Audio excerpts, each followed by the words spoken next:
नहीं, मैं हार नहीं मानूंगी। मैं माँ हूँ और माँ कभी घोंसले में बैठकर अपने बच्चों को यूं मरता नहीं देख सकती।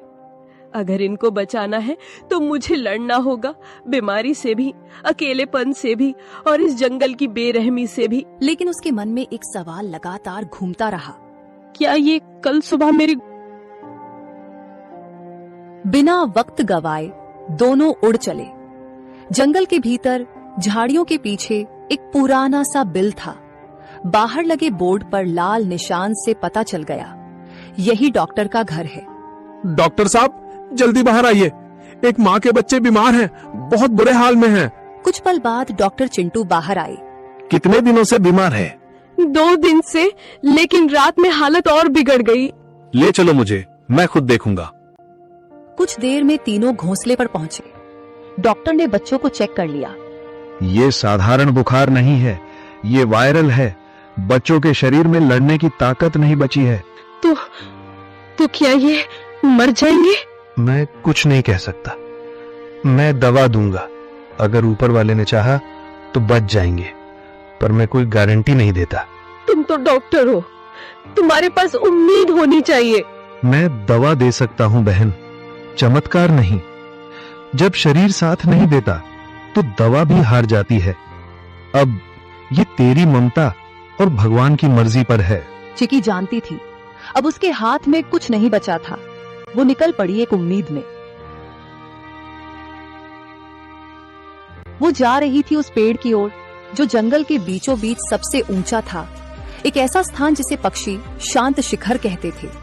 वहां कोई शिकारी नहीं आता, न चीलें बैठती हैं, न कौवे मंडराते। ये कोई आम डाल नहीं थी, ये वो जगह थी जहां आकाश और आत्मा एक हो जाते हैं, जहां हर पत्ता, हर हवा, हर किरण साक्षात ब्रह्मांड की भाषा बोलती है। चिकी वहां पहुंची, कांपती, थकी हुई लेकिन जिंदा उम्मीद से भरी हुई। उसने आंखें बंद की और गहराई से सांस ली।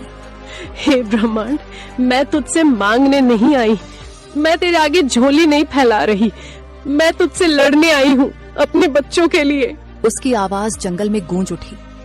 मैं एक चिड़िया हूँ, हाँ मामूली, पर मेरी ममता मामूली नहीं। तूने मुझे पंख दिए हैं, लेकिन आज मैं उनसे आसमान नहीं, तुझसे जवाब मांग रही हूँ। क्यों मेरे बच्चों को तूने इस बुखार की आग में झोंका? तू ही बता। उसने आकाश की ओर देखा। उसका शरीर कांप रहा था, लेकिन उसकी आवाज पत्थर तोड़ देने वाली थी।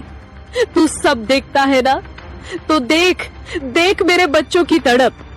अगर तेरे नियमों में न्याय बाकी है, अगर इस जंगल में जीवन के लिए कोई जगह है, तो मेरे बच्चों को लौटा दे, वरना इस शांत शिखर से एक मरे हुए माँ की चीख उठेगी जो पीढ़ियों तक गूंजेगी। बाद उसने आंखें बंद की और गहराई से सांस ली। हे ब्रह्मांड, मैं तुझसे मांगने नहीं आई, मैं तेरे आगे झोली नहीं फैला रही, मैं तुझसे लड़ने आई हूँ अपने बच्चों के लिए। उसकी आवाज जंगल में गूंज उठी। मैं एक चिड़िया हूँ, हाँ मामूली, पर मेरी ममता मामूली नहीं। तूने मुझे पंख दिए हैं, लेकिन आज मैं उनसे आसमान नहीं, तुझसे जवाब मांग रही हूँ। क्यों मेरे बच्चों को तूने इस बुखार की आग में झोंका? तू ही बता। उसने आकाश की ओर देखा। उसका शरीर कांप रहा था, लेकिन उसकी आवाज पत्थर तोड़ देने वाली थी। तू सब देखता है ना, तो देख देख मेरे बच्चों की तड़प। अगर तेरे नियमों में न्याय बाकी है, अगर इस जंगल में जीवन के लिए कोई जगह है, तो मेरे बच्चों को लौटा दे, वरना इस शांत शिखर से एक मरे हुए माँ की चीख उठेगी जो पीढ़ियों तक गूंजेगी। बाद में चिकी जिस पेड़ पर बैठी हुई थी